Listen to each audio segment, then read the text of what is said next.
बिस्मिल्लाहिर्रहमानिर्रहीम। अस्सलाम वालेकुम जी, मैं हूं नायाब अकमल एक नए व्लॉग के साथ। आज 9 अगस्त थी और असम्बलियाँ तहलील हो गई। शुक्र अल्लाह पाक का कि PMLN जो है वो आज सुरखरू हुई। इतने मुश्किल वक्त में उन्हें हुकूमत में लाया गया जब पाकिस्तान डिफ़ॉल्ट हो रहा था, और पाकिस्तान को अल्लाह का शुक्र है डिफ़ॉल्ट होने से बचाया और अपनी मुकर्ररा मुद्दत पर इज़्ज़त के साथ वज़ारत उज़्मा छोड़ी। तो अल्हम्दुलिल्लाह, और आगे अपनी पाकिस्तान के लिए दुआ है कि अल्लाह इसे आबाद शाद ताबिंदा रखे। और इसके लिए अल्लाह पाक हमेशा, मेरी दुआएं हमेशा पाकिस्तान के लिए ऐसी ही हैं कि अल्लाह पाक इसे आबाद रखे, शाद रखे। जी, नुगरान वज़ीर आज़म की बात कर लेते हैं। तो जो नुगरान वज़ीर आज़म हैं उनके लिए दो काफ़ी नाम थे जो हॉट लिस्ट में थे, लेकिन हफीज़ुल्लाह साहब जो हैं, हफीज़ शेख साहब जो हैं, उनका नाम जो है हॉट लिस्ट में, क्योंकि उनके IMF में उन्होंने उनके साथ काम किया हुआ है। तो IMF भी सोचा ये जा रहा है कि जो IMF है वो भी उनके साथ काम करने में ज़रा इजी रहेगी, पाकिस्तान के लिए बेहतरी रहेगी। और लेकिन जो बड़े मियाँ साहब हैं उनको कुछ खदशात हैं इनको लेके, तो लेकिन मुशावरत जारी है उनके बारे में भी। दूसरी जो हॉट लिस्ट में नाम है, हॉट कैंडिडेट हैं, वो हैं जलील अब्बास जिलानी साहब। ये हैं, ये बिजनेसमैन भी हैं, अमेरिका के सफ़ीर भी रह चुके हैं। तो बड़े ही अच्छे और नाइस रिप्यूट के साथ ये आदमी हैं। इनका आज तक कभी कोई ऐसा मुतनाज़ा मामला सामने नहीं आया, तो ये भी हॉट लिस्ट में शामिल हैं। लेकिन सियासत में आखिर तक जब तक फैसला ना हो जाए कुछ कहा नहीं जा सकता। मुशावरत जारी है, इंशाल्लाह जल्द ही कोई नाम जो है वो कंफर्म हो जाएगा और सामने आ जाएगा। तो अब बात करते हैं जी तहरीक इंसाफ की। तहरीक इंसाफ अपनी आई ते आ गई है, शुरू हो गई वही गंदी कंपेन। मतलब पहले जी असी 14 अगस्त का बाइकआउट करांगे, फिर झंडे जलाना, और आज एक नई वीडियो सामने आई जी, उसमें उसने जो ओवरसीज़ है उसने पासपोर्ट जलाया। तो ऐसे जो ओवरसीज़ हैं उनके लिए मैं ये कहूँगी कि आप गद्दार हैं।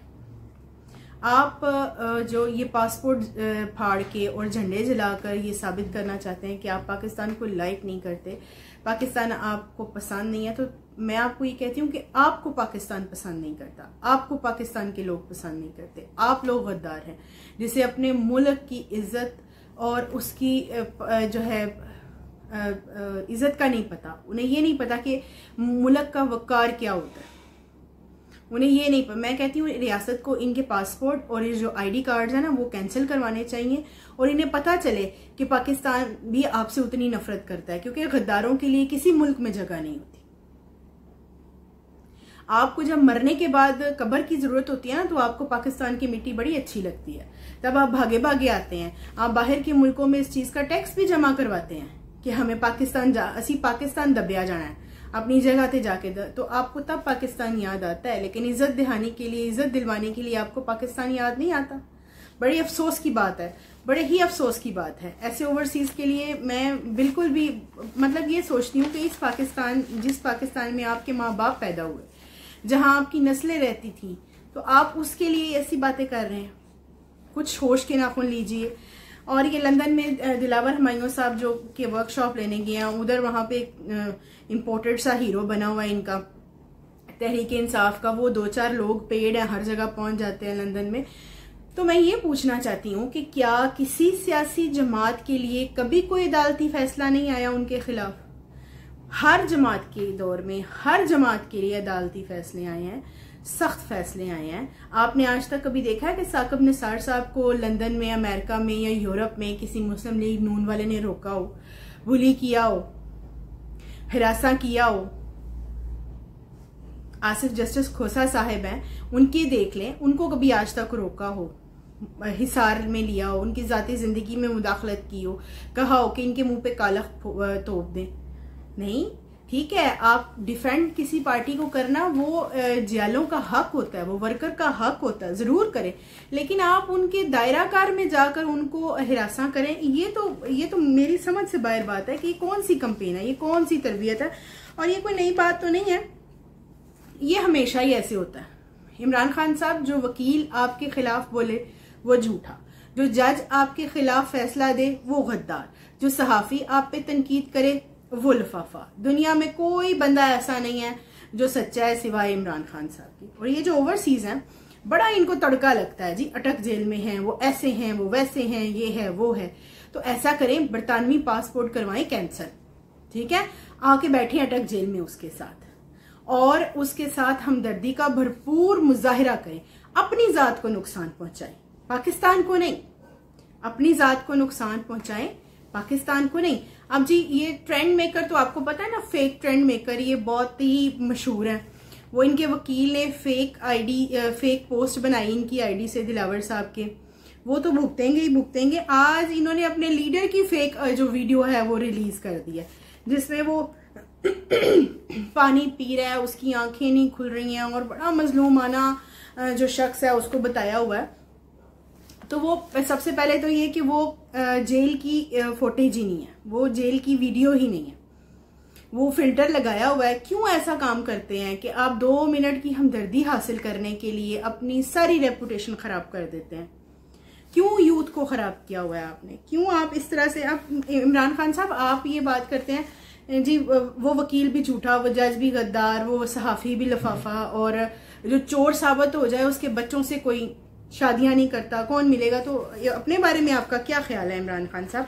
आप तो ऑफिशियली घड़ी चोर भी साबित हुए, लोटा चोर भी साबित हुए, और आपकी जो खतून है मुर्शद हैं वो बच्चियां सप्लाई करने के भी उनका स्कैंडल चल रहा है। तो उसके बारे में आपका क्या ख्याल है? ये ज़रूर कौम को बता दीजिएगा, और उन लोगों को ज़रूर बता दीजिएगा जिनको आप कहते हैं कि मुझे फॉलो करो। अब आपने एक दरखास्त दी है जी, मैनू इथों कढो, खुदा दा ना जे मैनू अडियाला जेल लैके जाओ।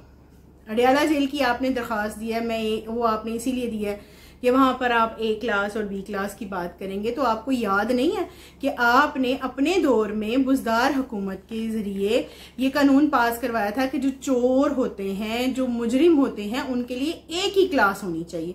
तो इमरान खान साहब भूल गए हैं, आप ऑफिशियली चोर डिक्लेयर हो गए हुए हैं। तो आप भी अब इस बात पर कायम रहने की कोशिश करें।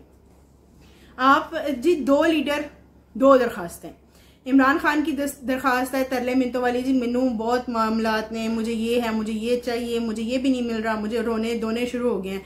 मरियम बीबी ने दरखास्त दी थी कि मुझे कुछ नहीं चाहिए, कोई बात नहीं, मैं C क्लास में रह लूंगी, मत दे मुझे कोई फैसिलिटीज, मैं सरवाइव कर दिखाऊंगी। वो खतून होके इतना जिगरा कर गई, वो खतून होके इतना बड़ा दिल कर गई, तो आप क्यों रोना शुरू हो गए? आप तो उम्मत मुसलमा के लीडर बने हुए थे ना, तो वो लोग तो मतलब आपने देखा है कि वो लोग तो बड़े सख्त होते हैं। उसके बाद जी मैं ये बात करना चाहूंगी कि जो ये हैं सियासी जमातें, अब मैं आपको बताती हूँ कि जो ये प्रेशर क्रिएट कर रहे हैं उसके ऊपर, सोसाइटी पे बहुत ज़्यादा प्रेशर क्रिएट कर रहे हैं हुबे इमरान में, और ये 2 4 5 लोग हैं जो ये काम करना शुरू कर रहे हैं।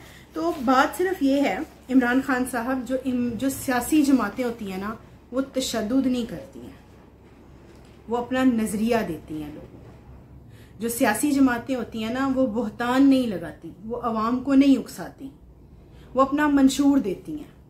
वो अपना मंशूर देकर ये बताती हैं कि ये इस तरीके से हमने इस सिचुएशन को टैकल करना है।